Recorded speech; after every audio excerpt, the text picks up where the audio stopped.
Today we'll look into the case of a woman who was 9.5 months pregnant when she was brutally attacked inside her own apartment in the middle of the night. As police launched their investigation, they uncovered a series of chilling and unexpected details. Piece by piece, they managed to unravel the truth behind this complex case.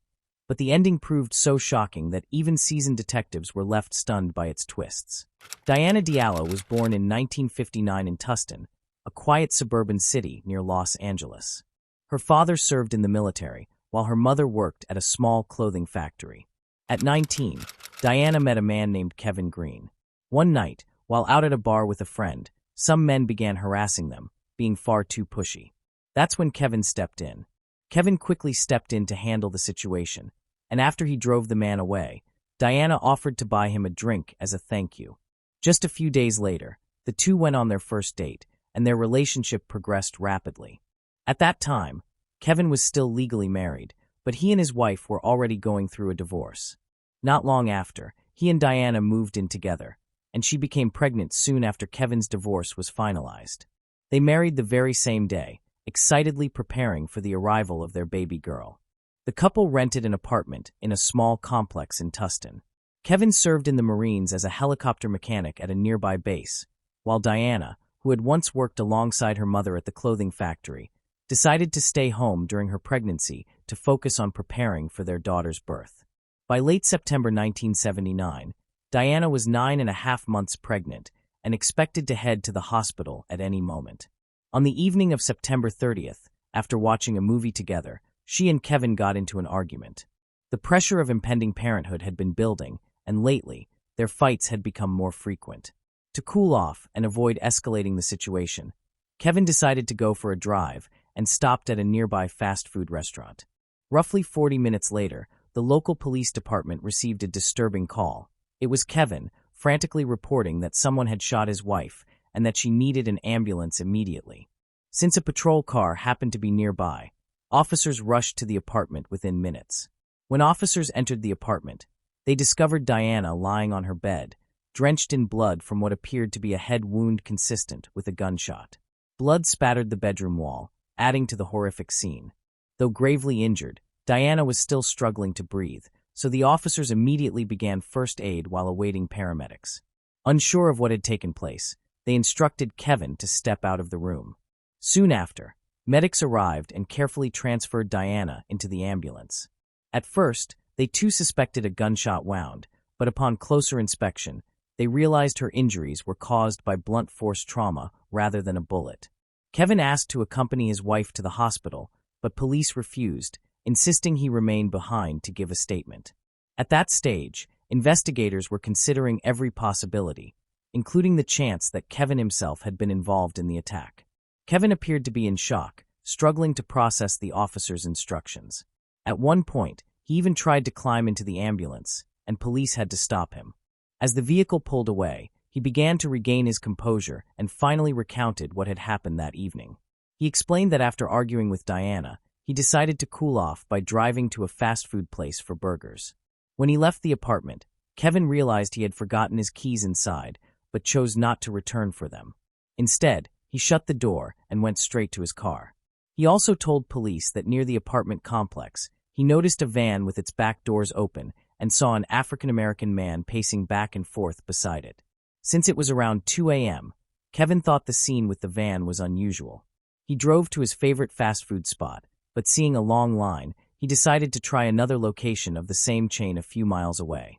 After buying burgers there, he headed back home, a trip that in total took about 40 minutes. When he arrived, he noticed the front door to the apartment was wide open. Kevin rushed inside and heard strange noises that sounded like snoring. Entering the bedroom, he found Diana covered in blood and gasping for breath. He immediately called the police. Still, aspects of Kevin's account raised suspicions. His decision to go out for burgers at that hour seemed unusual, and the 40-minute outing felt suspiciously long, especially since several restaurants of the same chain were located close to his home. Even so, officers checked Kevin's fast food bag, and the food was still warm. The receipt also showed the restaurant's address and purchase time, which backed up his story. With this corroboration, police allowed Kevin to go to the hospital, but only after asking him to provide a blood sample. Although DNA testing wasn't available yet, experts could at least compare his blood type with traces collected at the crime scene. At the hospital, doctors determined that Diana's head injury wasn't from a gunshot. Instead, it appeared she had been struck repeatedly with a small but heavy object, possibly a piece of wood. Tragically, she soon slipped into a coma. Medical staff fought tirelessly for hours, trying to save both Diana and her unborn baby. Doctors eventually managed to stabilize Diana, though she still required surgery. In the meantime, investigators asked medical experts to determine whether she had been sexually assaulted. This was standard procedure, but her position when she was found also raised suspicions. Tests soon confirmed their fears. Traces of semen were discovered on her body. There were complications, however. Kevin told detectives that he and Diana had been intimate just a few hours before their argument that night, and since DNA testing wasn't yet available, investigators couldn't definitively link the sample to the attacker. With little to go on, the case stalled. Kevin and Diana's families spent the night at the hospital, desperately hoping both she and the baby would survive. But by morning, tragedy struck. A monitor revealed that the baby's condition had suddenly worsened, and despite doctors' best efforts, their little girl did not survive. After the baby's death, doctors performed surgery on Diana right away and managed to stabilize her. Though she remained in a coma, her chances of survival were now considered relatively high. Still, physicians warned that the severity of her injuries made a full recovery to normal life unlikely. Meanwhile, detectives pushed forward with their hunt for the person responsible for the brutal attack. With the loss of the baby, the case was reclassified as homicide, and the local police department dedicated all available resources to solving it. Despite Kevin's alibi, investigators were hesitant to rule him out. His account left troubling gaps. The heated argument with Diana just hours before the attack, the unlocked front door, and the unusually long absence for what was supposed to be a quick food run. Kevin's claim of spotting a suspicious man near the apartment in the middle of the night also struck investigators as a little too convenient.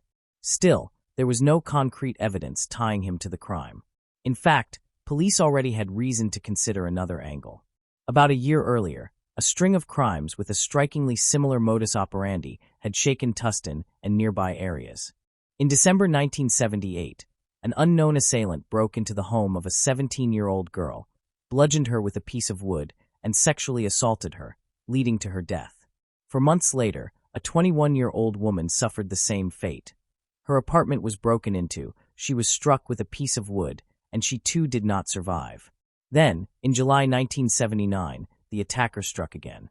This time the victim lived, though she spent weeks in a coma from her injuries. Unfortunately, her eventual testimony failed to give police any solid leads on the identity of the perpetrator. In September 1979, less than a month before Diana's attack, the same happened to a 31-year-old woman who died the next day.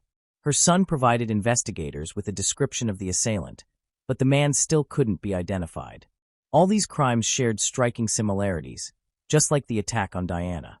Police were almost certain that they were dealing with a serial killer, and all their efforts were focused on catching this individual. He had already got a nickname, the bedroom basher.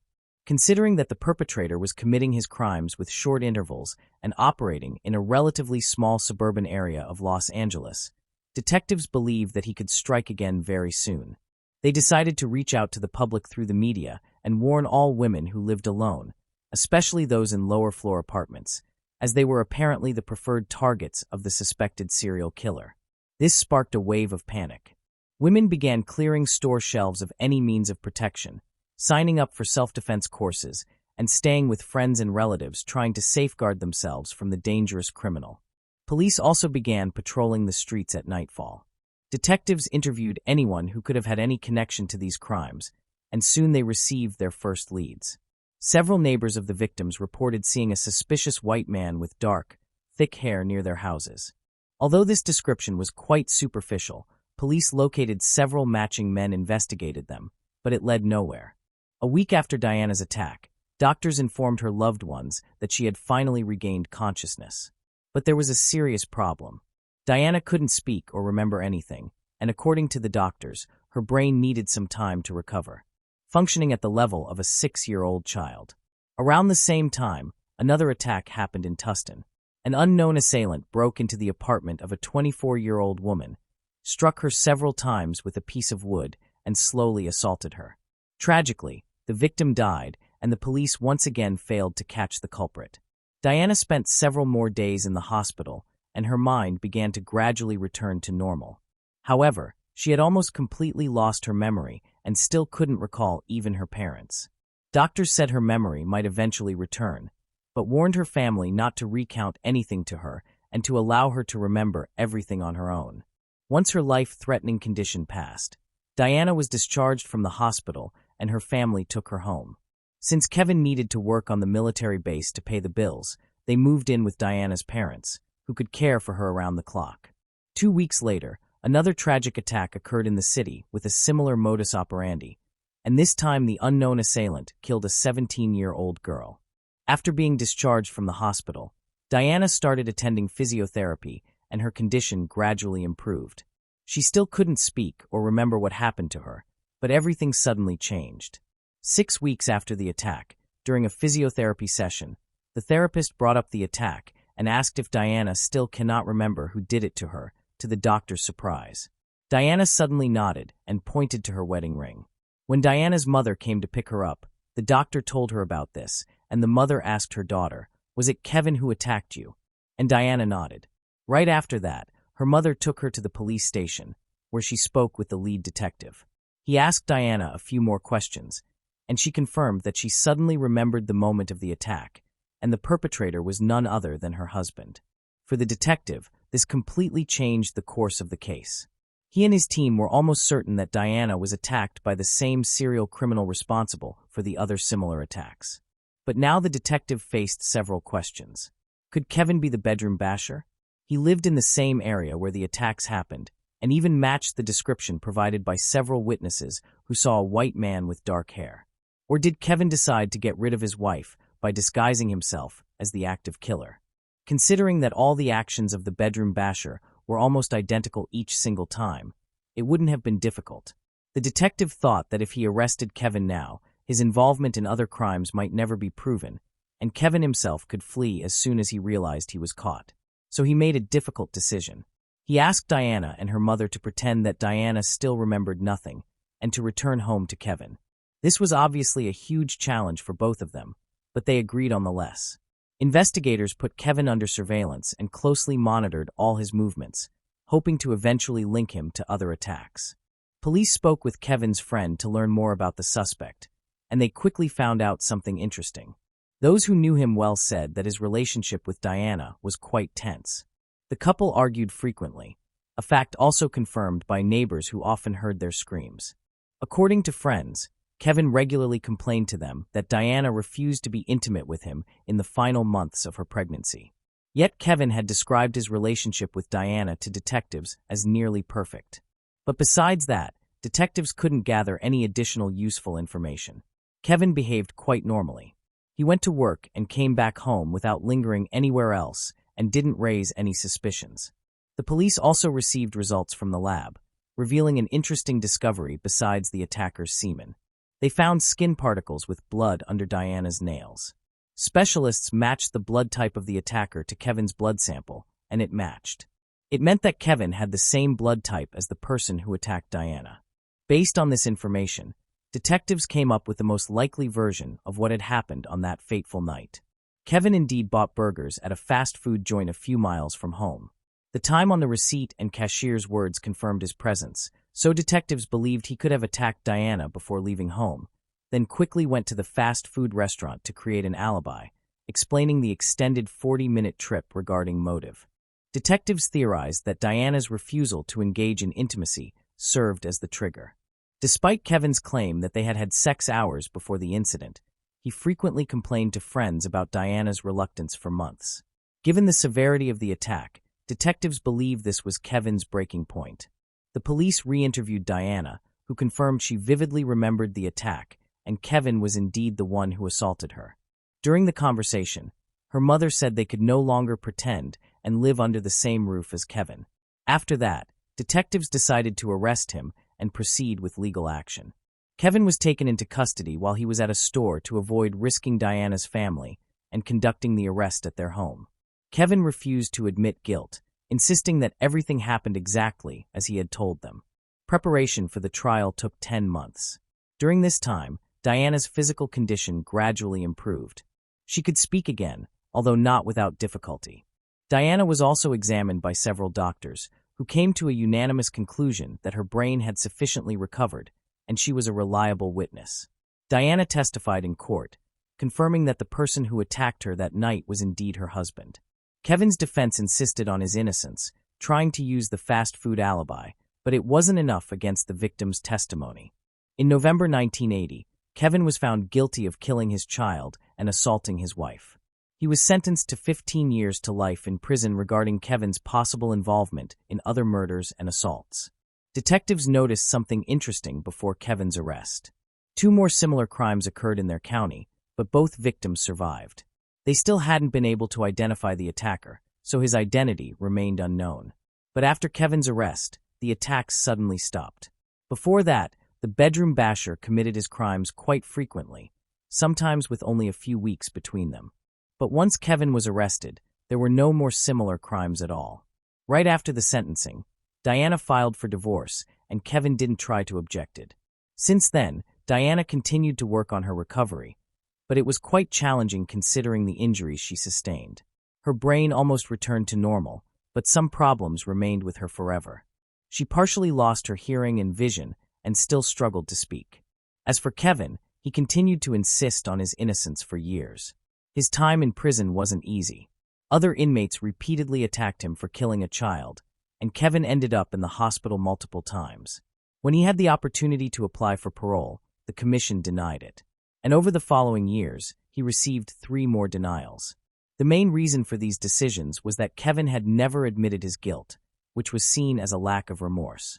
When DNA analysis became widely utilized in forensics, Kevin attempted to request analysis of the existing samples and comparison with his DNA. But this request was rejected due to the fact that he didn't have enough money to pay for the analysis. This went on until 1996, when the police department reopened the investigation into a series of attacks allegedly committed by the bedroom basher. Throughout this time, semen samples taken from the victims' bodies were stored in the laboratory. Now, detectives had the opportunity not only to determine if one person was behind all these crimes, but also possibly to identify them. Kevin remained the prime suspect. But when experts obtained the DNA profile of the perpetrator and added it to the database, there was an unexpected twist. All these samples matched another man named Gerald Parker. Parker was arrested in the same year as Kevin. He assaulted a 13-year-old girl in Tustin and was caught shortly after. At the time, detectives did not link this crime to the series of attacks because they had a different pattern. While the bedroom basher targeted victims late at night in their apartments, Parker abducted the girl on the street.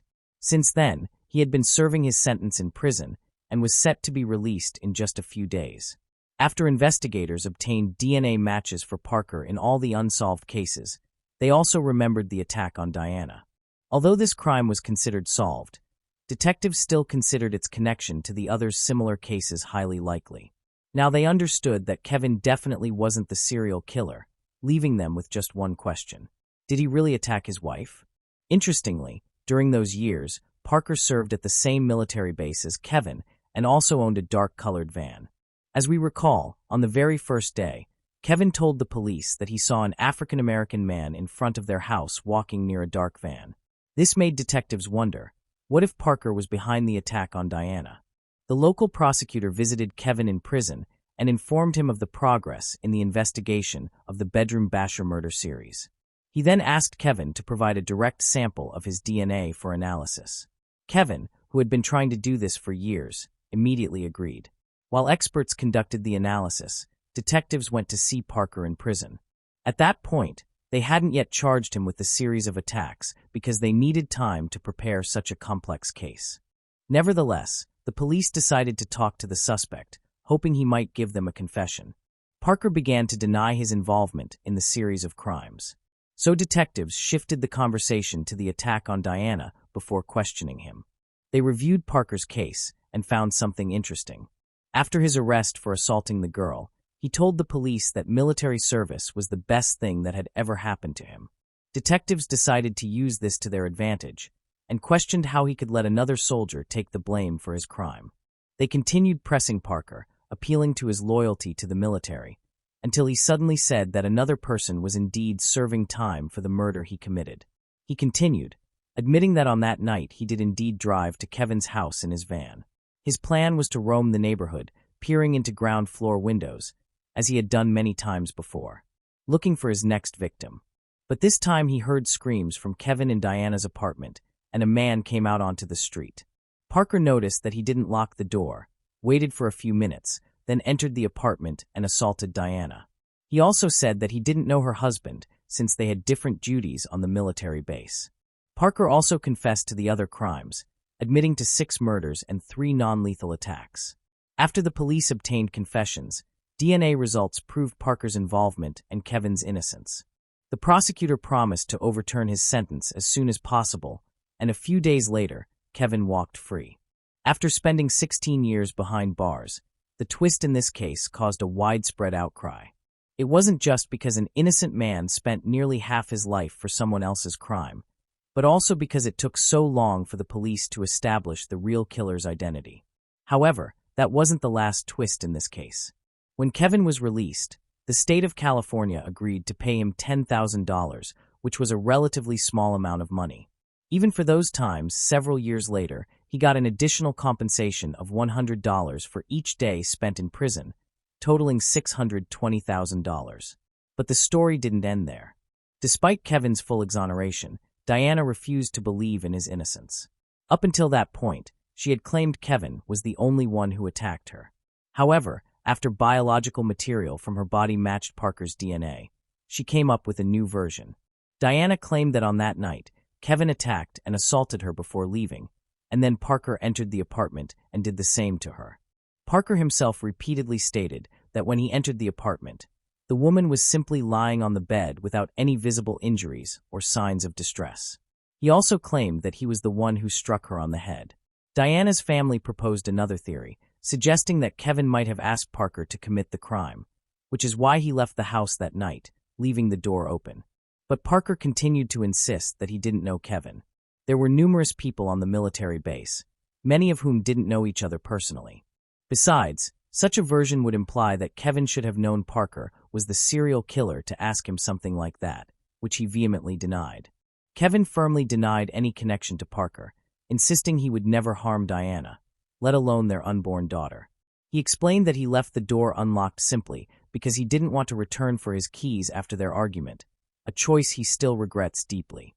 Diana, however, has always maintained her own version of events, and there may be a medical reason for that. The severe trauma she suffered had lasting effects on her brain. When she eventually emerged from the coma, doctors cautioned her family not to reveal what had happened. At that stage, her mind was highly vulnerable, and any information she was given could easily be internalized as fact, leading her to believe such implanted memories were real. Even at the time of Kevin's release, 16 years after the attack, Diana was still living with severe difficulties. For instance, she struggled to follow fast-paced speech, a sign that the brain damage from her injuries had caused permanent impairments. It's very possible that this lasting trauma played a role in her unwavering belief that Kevin was involved. As for Parker, he was sentenced to death in 1999, but the execution was never carried out. After spending years on death row, California placed a moratorium on executions, meaning Parker remains alive, serving his sentence behind bars to this day.